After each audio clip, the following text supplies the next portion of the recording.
Halo guys, balik lagi sama gue PG. Hari ini gue megang sebuah mikrofon dari brand Chromemax. Ini dia Chromemax M8 Pulse. Let's check it out.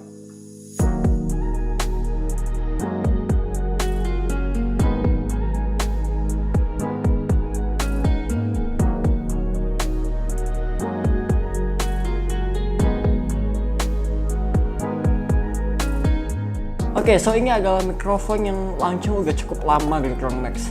In fact, gue nggak tahu launching date-nya kapan exactly, dan gue juga nggak ngerti kenapa mereka pengen gue mereview ini, karena as you know, di channel ini gue nggak pernah ngebahas tentang mikrofon. Meskipun I do have microphone like this one, ini bukan mikrofon kayak begini sih, ini mikrofon yang waktu SMA. Kalau nggak salah, aku SMP akhir gue beli ya mikrofon dari Rode buat filmmaking, harganya sekitar 1 juta dulu, sekarang nggak tahu berapa. Dan hari ini Chromemax memberikan gue sebuah mikrofon yang launching sekitar 17 minggu lalu setelah gue melakukan riset, aka stalking Instagramnya Chromemax. Gue lihat kalau nggak salah posting pertama tentang ini kok lagi 17 minggu yang lalu.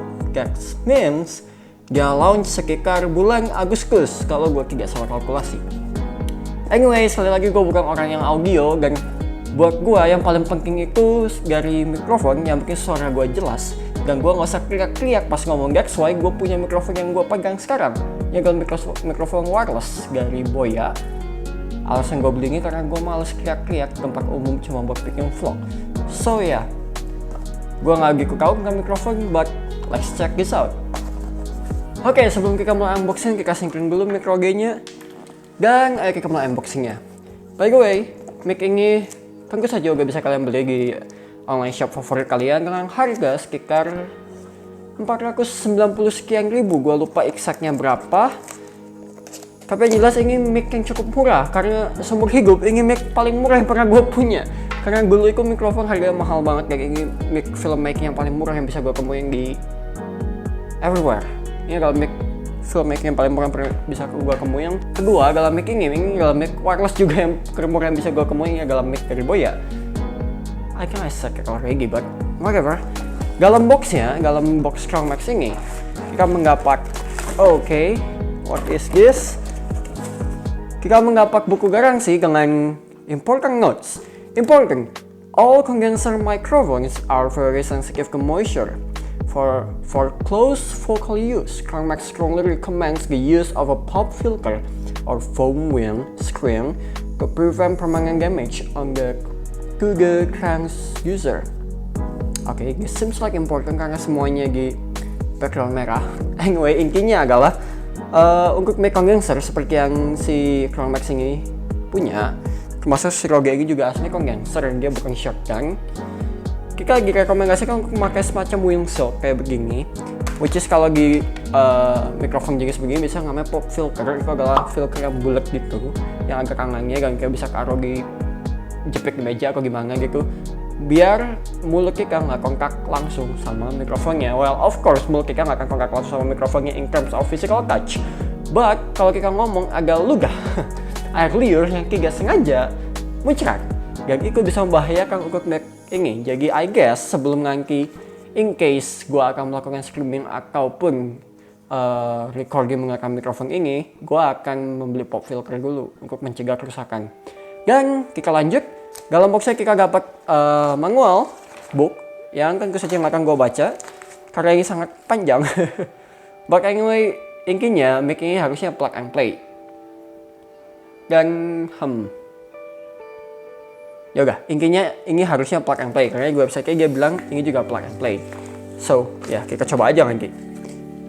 Dan dalam boxnya lagi kita dapat speaker dari Chromemax, and yang kita dapat koneksinya ini adalah kabel dari USB-C ke USB 3.0 yang biasa, dan kita dapat sebuah ball head.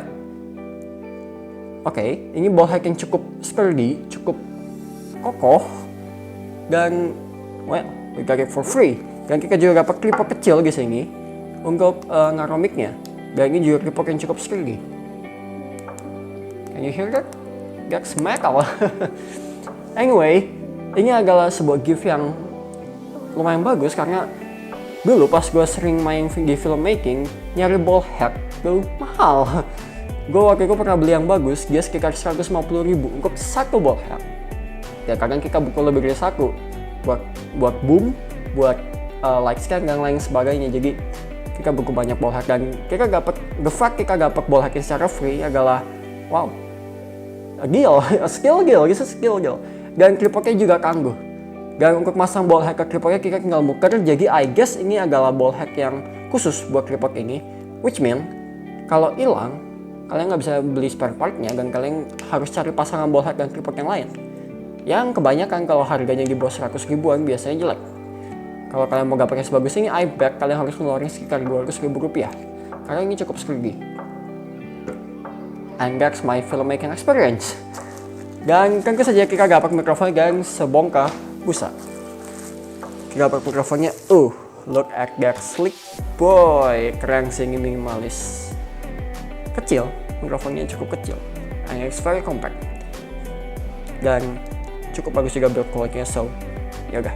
Sebelum gua ngomong banyak dan mencerahkan mikrofonnya gak membuat mikrofonnya rusak sebelum waktunya, gua akan pasang dulu mikrofonnya ke clipboardnya dan let's take a look at this little sick boy.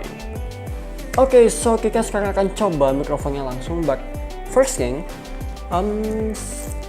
kita plug and play dulu. Karena sesuai namanya, mikrofon ini adalah mikrofon yang plug and play. Jadi kita harus tinggal plug, and then we can play with it. Oke, gua tempel dulu di PC gua, di laptop gua. Dan harusnya mic-nya nyala. Dan karena biru ini, RGB biru ini nggak yang dia ada di recording pattern yang pertama, yaitu yang cardioid. Seperti yang udah gue bilang tadi, dan sebelum gue lanjut ngomong, mending kita denger suara review gue langsung dari mikrofon ini. Oke, so seperti yang udah gue bilang, si ring biru ini menganggarkan kita lagi ada di recording pattern yang pertama, which is mic ini punya gue recording pattern. Yang pertama adalah yang cardioid. Cardioid itu basically ya diagramnya akan gue tampilin. Basically dia akan nge-capture semua suara yang ada di diagram itu. Which means harusnya kalau mikrofonnya gue puker, gue akan coba puker perlahan biar tidak ada noise yang berarti. Kalau mikrofonnya gue puker sampai pada titik di mana dia ngebelakangin gue, harusnya suara gue makin kecil gak makin gak jelas. Karena cardioid pattern itu hanya merecord sesuai yang diagram ini tampilkan, mungkin bentuknya sedikit inappropriate, tapi you get what I mean. Oke, dan recording pattern yang kedua adalah recording pattern noise cancelling. Nah, tadi gue agak coba cari dan cukup susah nyarinya. Basically, ternyata yang kita cukup lakukan tinggal klik. Dan harusnya suara gue sudah makin kecil sekarang karena kita sekarang ada di opsi noise cancelling. Ini cocok untuk kalian yang mau teriak. Dan ini kayaknya sensitivity harus gue naikin sih di laptop gue, but you get my point. Artinya kalau kalian menggunakan mode ini, suara kalian banyak di noise cancelling, which is not good kalau kalian mau merekam musik. Kita balikin dulu. Dan kalau kalian mau merekam musik, gue saranin pakai cardioid pattern aja, karena recording pattern ini tidak menghilangkan gema-gema musik yang bagus. Jadi kayak kalian genjreng gitar bakal ada genjreng, bukan genjreng. You get what I mean, right?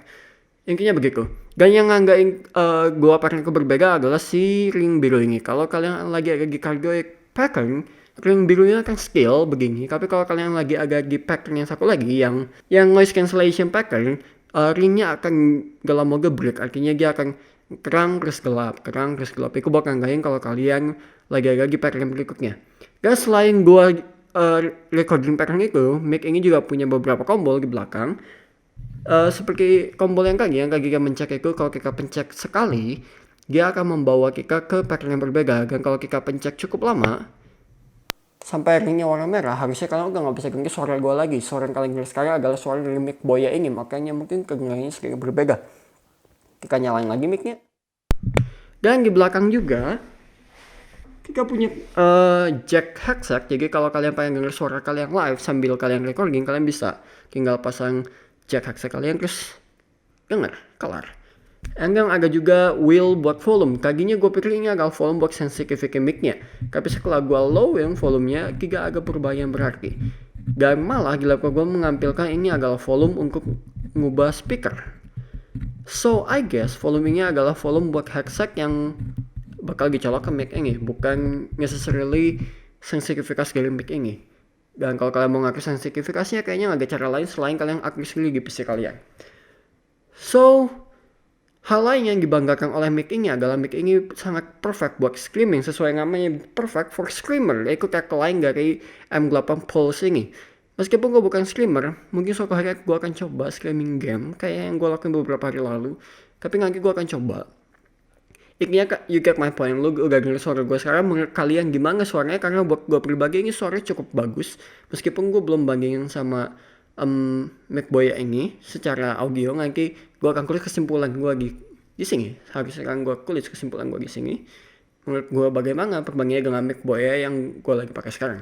Oke, so kesimpulannya adalah dengan harga hanya di bawah 500 ribu rupiah, gue rasa ini adalah mic yang cukup worth it, apalagi buat kalian baru mulai mau streaming atau mau aktif di YouTube dengan konten-konten dimana kalian harus ngomong live. Gue rasa ini memang mic yang worth it karena mic-mic yang lain dulu gue pernah nyari-nyari itu harganya masih 600 ke atas, dan mikrofon ini harganya 500 ke bawah. Dan buat gue suaranya sih cukup bagus ya, jadi karena buat gue yang penting, sekali lagi gue bukan orang audio, buat gue yang penting gue bisa ngomong dengan jelas tanpa harus teriak. Jadi kakak gue ini adalah mic yang cukup bagus, plus kalian mendapatkan keyboard dan wallhack yang cukup sturdy, jadi kayaknya nggak akan gampang rusak ini. You need a powerful strength to break this thing. Dan buat gue salah satu benefitnya lagi adalah koneksinya memakai USB-C ke 3.0, karena as you know, kita udah jarang banget mainnya sama jack 3,5 mm, dan bahkan beberapa laptop udah menghilangkan jack 3,5 mm itu. So gue rasa dengan dia memakai koneksi USB-C ke 3.0 itu menjadi benefit sendiri sih. Oke, so mungkin segitu aja review gue tentang mic ini. Semoga kalian suka dengan videonya. Kalau nggak juga ya udah, sampai jumpa di video berikutnya. Bye bye.